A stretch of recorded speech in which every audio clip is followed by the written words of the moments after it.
नमस्कार फ्रेंड, स्वागत है आपका एक बार फिर से।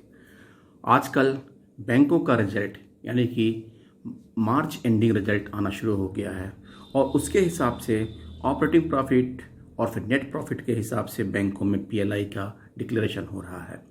फ्रेंड्स, अभी पंजाब नेशनल बैंक ने अपना क्वार्टरली रिजल्ट रिपोर्ट किया है। Operating profit of Punjab national bank increased by 55% standalone in financial year 2021, and bank also shows net profit of rupees 2021.62 crores. So all employee of PNB will be paid 15 days salary basic plus DA as performance linked incentive as per the 11th bipartite। यानी कि Punjab national bank के employees को 15 days का PLI मिलने की पूरी संभावना है, जैसा कि उनका रिजल्ट डिक्लेयर हुआ है और ये अनाउंसमेंट बैंक द्वारा जल्द से जल्द ही किया जाएगा। इसके साथ साथ बैंक ऑफ इंडिया का रिजल्ट अच्छा आया है। बैंक ऑफ इंडिया रिजल्ट यानी कि bank of India turns into black, जो लास्ट ईयर रेड में था, लॉस में था, वो प्रॉफिट आया है और इस क्वार्टर का जो प्रॉफिट हुआ है उनका स्टैंड ऑन प्रॉफिट 250 करोड़ का डिक्लेयर हुआ है।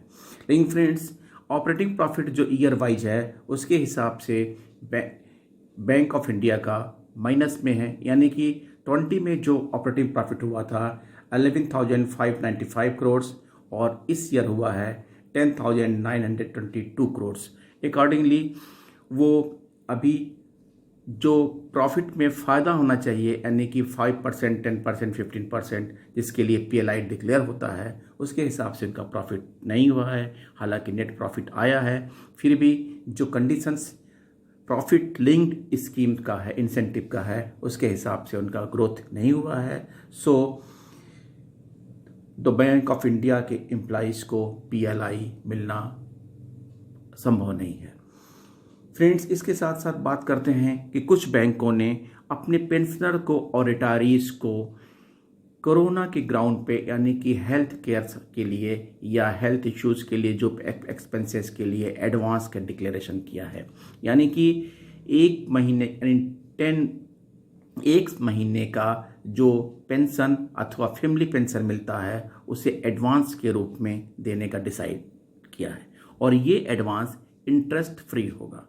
पहले बैंक ऑफ बड़ौदा ने डिक्लेयर किया था और उसके बाद अब इंडियन बैंक ने डिक्लेयर किया है और उन्होंने कहा है कि इंडियन बैंक ने कि इसका अप्लाई करने का टाइम 24 जून 21 है और ये अपने पेंशन ड्राइंग ब्रांच से आप अप्लाई कर सकते हैं। इसमें आपको एक महीने का टीडीएस लेस करके जो अमाउंट बनता है उस अमाउंट पे आपको एडवांस होगा और ये नो इंटरेस्ट फ्री होगा और 10 महीने में इसका चुकौती यानी ईएमआई के थ्रू कट जाएगा। ईएमआई क्या, इंस्टॉलमेंट के थ्रू कट जाएगा और फैमिली पेंशनर्स को भी इन्होंने अलाउ किया है।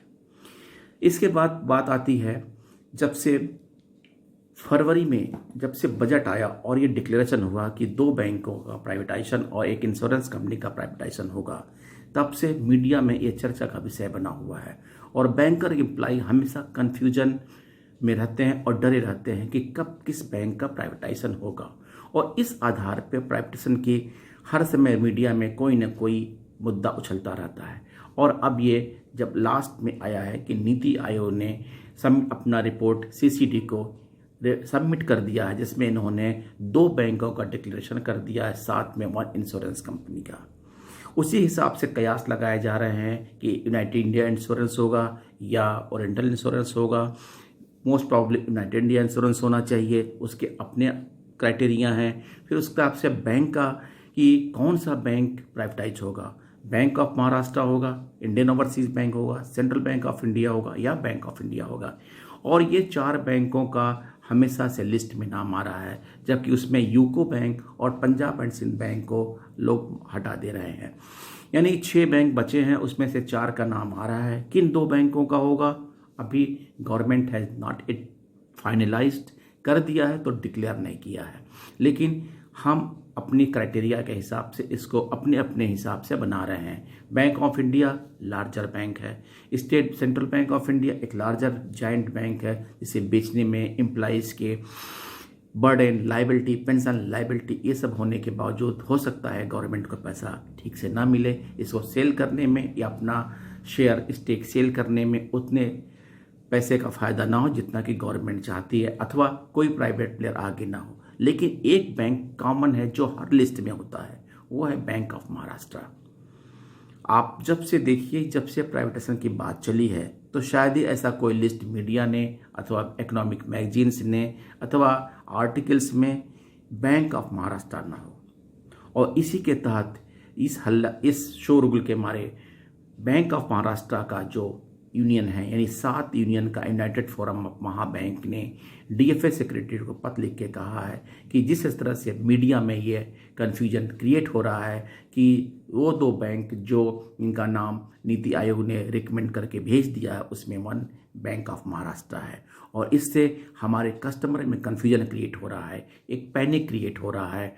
बैंक ऑफ महाराष्ट्र का वो ब्रांच है जो वहाँ पे उनकी मोनोपोली है, यानी लगभग 1000 ब्रांचें बैंक ऑफ महाराष्ट्र में काम करती हैं और 50% उनके रूरल एरिया में हैं, और उनका आधा business bank of Maharashtra state में है। ऐसे में वहाँ के जो लोकल रूरल एरियाज़ के लोग हैं इस कन्फ्यूजन में हैं और उनमें एक पैनिक हो गया है, वो पैसा निकाल रहे हैं, उनका कॉन्फिडेंस ख़त्म हो रहा है कि ये सरकारी बैंक अब प्राइवेट होने जा रहा है। उन्होंने डीएफएस से अर्ज किया है कि इसको क्लेरिफाई कर दिया जाए ताकि इस तरह की भगदड़ ना मचे और हमारे कस्टमर में कॉन्फिडेंस पैदा हो, और ये कॉन्फिडेंस ताकि हम हमारे कस्टमर और पूरी आस्था से अपना फिर से अपने बैंक के साथ जुड़े रह सकें। फ्रेंड्स, ये बात तो समझ में आई कि बैंक ऑफ महाराष्ट्र के यूनियन ने कम से कम एगर हो के इस तरह से बातें अपनी मिनिस्ट्री को यानी डीएफएस को भेजा है, लेकिन किसी और बैंक ने अथवा यूनाइटेड फोरम पिछले 2-3 दिनों से उनका कोई भी इस तरह का पत्र अथवा इस तरह का कोई भी खबर नहीं आई कि उन्होंने इस बारे में क्या एक्शन लेना चाह रहे हैं। और एक चीज़ बता दें, अगर ये समय निकल गया तो अब देर बहुत हो जाएगा, क्योंकि गवर्नमेंट का जो मंशा है, government is inclined to privatise 2 public sector banks and 1 insurance company.